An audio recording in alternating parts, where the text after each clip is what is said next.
Good evening and welcome back to Channel 514, where we are continuing our series Exploring Ancient Literature.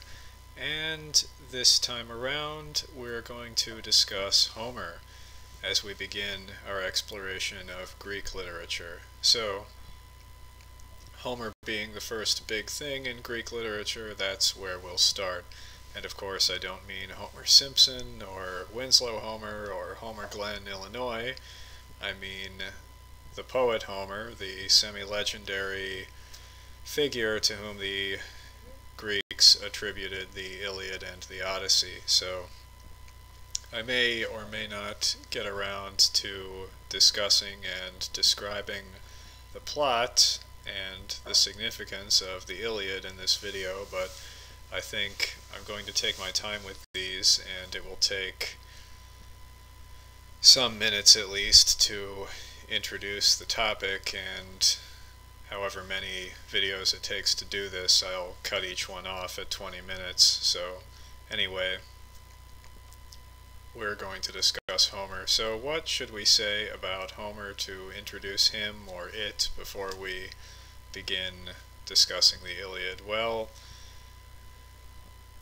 let's begin by reminding ourselves that the Greeks themselves, the ancient Greeks, believed that Homer had been a poet, had been an itinerant, wandering singer, a bard if you like, who composed and sang, presented different cycles of songs based in heroic mythology to gatherings in different settings like royal courts, most notably.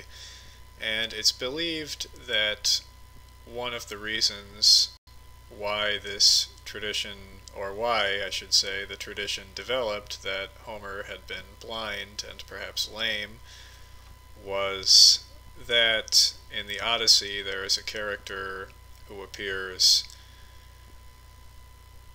who is a blind bard himself, named Demodocus, and if you're familiar with the Odyssey, then you'll remember this character from the passages that take place in the royal court of the Phaeacians, in the court of King Alcinous and Queen Arete. And so I'm not so much interested in the questions about Homer's identity or his personal origins or background, but in any case, that is a question or a set of questions on which much work has been done and much ink has been spilled. But in any case, Herodotus believed that Homer had lived roughly 4 centuries earlier than himself, than Herodotus, and scholars today have different opinions about when Homer may have lived, but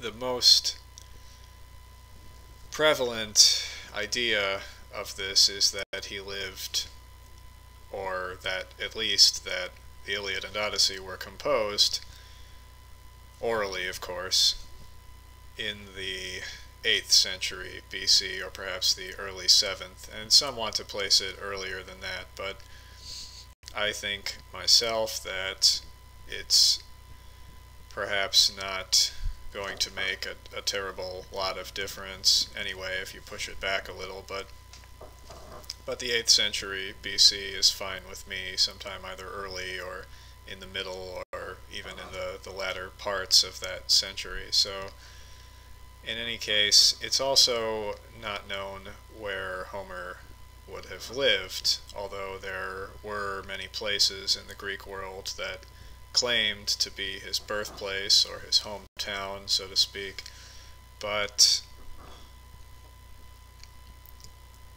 I don't think there's really a consensus on whether any of these claims were very well founded, although it may be that he had a background in an Ionic speaking place in the Greek world, so perhaps in western Anatolia somewhere. So his language, the form of Greek in which the Iliad and the Odyssey were composed and later written down, and of course they were probably written down in the lower 6th century BC or the upper 5th, but in any case, the language in which the poems were composed is known as Homeric Greek, so there isn't really a clear, well, I should say, we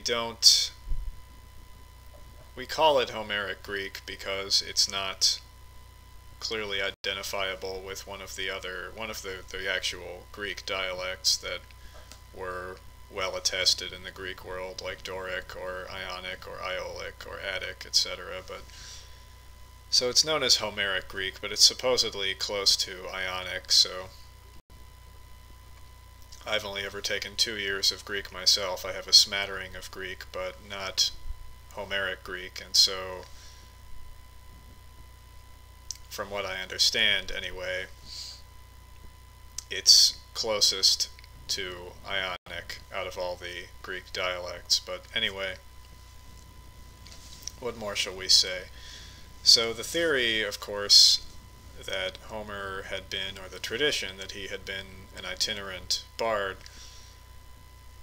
it makes sense given that that was a constant or a noted feature of Greek life in the Archaic period, and probably earlier than that. So these wandering singers would travel around the Greek world and pick up different local traditions and lore as they went, and so they could work that into their compositions, into their cycles of songs that they would then perform for their audiences. And so that's certainly reflected in Homer and his poetry. He seems to be aware of lots of different local lore, so he knows about different legendary heroes and things that are supposed to have happened in all different parts of the Greek world. Now, another controversy is whether the Iliad and the Odyssey share a single author, and if not, then are they just patched together from different oral traditions, or is each written by a single author so that you would have 2 Homers, so to speak, or what exactly is the case? Now, I don't personally think that that is too tantalizing a question either. Now, I do think that either both poems were written by one person, or each was written by one different person. So 1 Homer or 2 Homers, that seems to be more likely to me than another view or another possibility.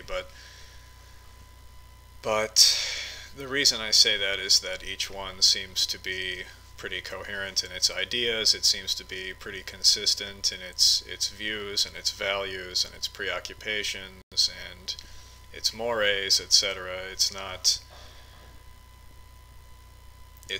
inconsistent. I mean, it's not as if you could clearly identify different authors with different backgrounds and with different sort of views on life, or different traditions that they're aware of or that they focus on, or different authors who present the gods in different ways or something like that. So I don't think that you could seriously formulate some kind of documentary hypothesis about Homer like you could, say, about the Pentateuch or something else. And so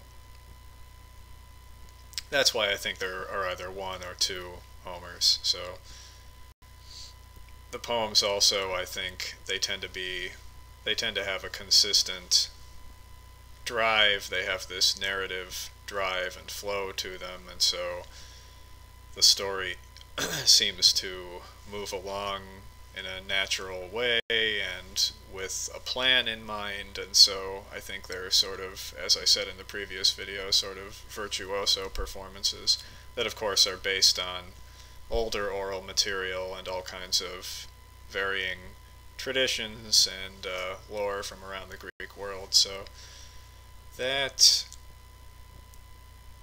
is a short account to some of the questions or controversies about Homer. Now let me think whether there are any very popular misconceptions about Homer before we go much farther. Well, one of these, I would say, there are a few popular misconceptions. It's not as if this was something like, well, I'm not going to dispel or debunk misconceptions like we hear about, say, things in Egyptian literature or things about the pyramids or the Mesopotamian classics about the gods and the origin of the world, etc., so, or the flood or whatever. So there's no conspiracy theory that aliens wrote the Iliad or something like that, like there is that aliens built the pyramids, but at the same time, there are misconceptions about exactly what these poems are and what they're about. So it's similar to the misconception about the Epic of Gilgamesh, that it's the Mesopotamian or Babylonian version of the flood story in Genesis, and that's something you hear all the time. So, and of course that's not true. Gilgamesh is an epic about a king who has adventures and who is afraid of death and sad because his friend died, etc. But in the same way, there's a misconception that the Iliad is the full story of the Trojan War. So that's actually something I should give more background on too, the Trojan War and the heroic cycles in Greek mythology. But anyway, that's a misconception, because if you've read the Iliad, if you ever had a college class where you read it or something, or if you just read it on your own, as fairly many people do nowadays, well,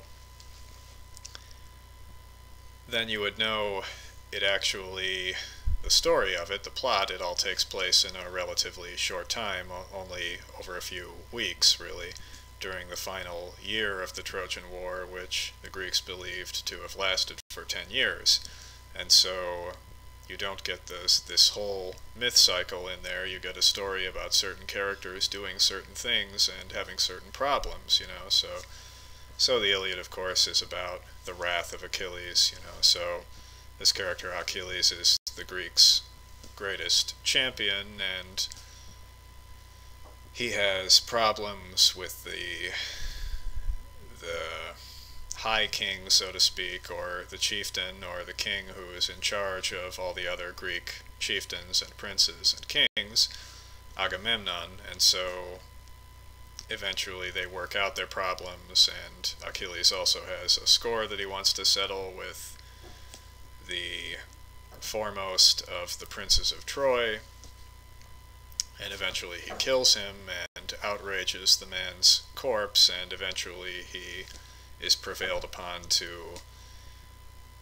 get past his wrath, his anger, and return the corpse to the man's family. And so that is basically the plot of the Iliad, or the major problems in the story anyway. So, and of course it's also about some of the Trojan characters and their concerns and their problems. But anyway, similarly, very similarly, there's the tradition or the misconception that the Odyssey is about Odysseus's Odyssey. If you say I went on an Odyssey or something, it means I had this big adventure, but so we have this conception that the Odyssey is about Odysseus's adventures, and I believe like 3 or 4 books of the 24 books of the Odyssey are about his adventures at sea, but most of them are about other things. And so, anyway, those would be, I suppose, the 2 major misconceptions about the Iliad and the Odyssey. So, now, how about a little background on the story cycles that are the context of the plot and everything in the Iliad and the Odyssey. So Troy, let's talk about the city of Troy just a little bit. I don't have a map handy. Well, I do actually, yeah. Here is a copy of the Iliad. It's the Penguin Classics edition, the translation by Robert Fagles, published in 1990. And there are some good maps right after the introduction, before the actual text of the epic begins, and I'll show some of these maps. So here is, what do we have? What all do we have in there? We have Greece, we have Anatolia, and we have the Aegean and Crete. You can see Cyprus in there, the Levant. So over here, of course, is Greece, and over here is the western coast of Anatolia, and around here is Troy, and there's an inset here of the area around Troy. But anyway, you can see that through these straits, there's the Bosporus and the Dardanelles. I think this one's the Bosporus and this one's the Dardanelles, and this would be the Sea of Marmara. And out over here is the Black Sea, which the Greeks called the Pontus. But Troy, as you can see, is in a position to have control over these straits and over this traffic here and everything. So it tended to be a wealthy city, and we know from the archaeological record that it was destroyed many times, or at least several times in its history, so it was rebuilt and repopulated many times. And so the Greeks themselves believed that around the turn of the 12th century BC and getting into the early 12th century, that the peoples of mainland Greece and the Peloponnese and some of the islands had banded together and attacked Troy, and that they had besieged it for some time and then finally taken the city and sacked it and returned home, and that some had been able to return home successfully and others not so much, and the ones who returned successfully ran into all kinds of trouble when they got home, and so the succeeding period, the period following on this in Greek history, was believed to have been tumultuous and to have seen all kinds of upsets and changes. And so in the following centuries, these events were remembered as a sort of age of heroes, a heroic age, and each area in the Greek world would recount the exploits of its own local heroes and historical semi-legendary figures from this time in song and story. And so that is the background about the Trojan War. And of course they embellished it with all kinds of mythological lore and all kinds of fanciful or meaningful details. And so there were all these larger-than-life characters who were believed, because they lived in this heroic age and they were great heroes, they're believed to perhaps be descended from the gods or to be possessed of preternatural or fantastic powers or something like that. And so, and of course in many places in the Greek world and beyond even, there were traditions that certain peoples, certain tribes or groupings of people were descended from different characters in these myth cycles. So it's really all very much steeped in myth and lore and heroic traditions. And so let's see what else there is to be said. And so again, I'll just mention before, and we'll take 1 or 2 more minutes here, I'll just mention that again, Homer probably lived about 400 years after all of this happened in the 8th century BC, so all of this stuff is imagined as happening in the 12th century BC, and he himself is living 400 years later. And so there's some famous anachronism in here, and some realistic historical details, like the famous boar tusk helmets and things like that. So there are also there are also a lot of places in the poems where Homer expresses, we'll keep on saying Homer. I don't think it's necessary to get all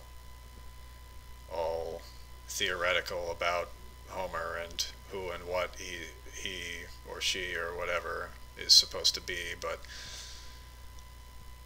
well, there are a lot of places where Homer expresses some idea or some belief or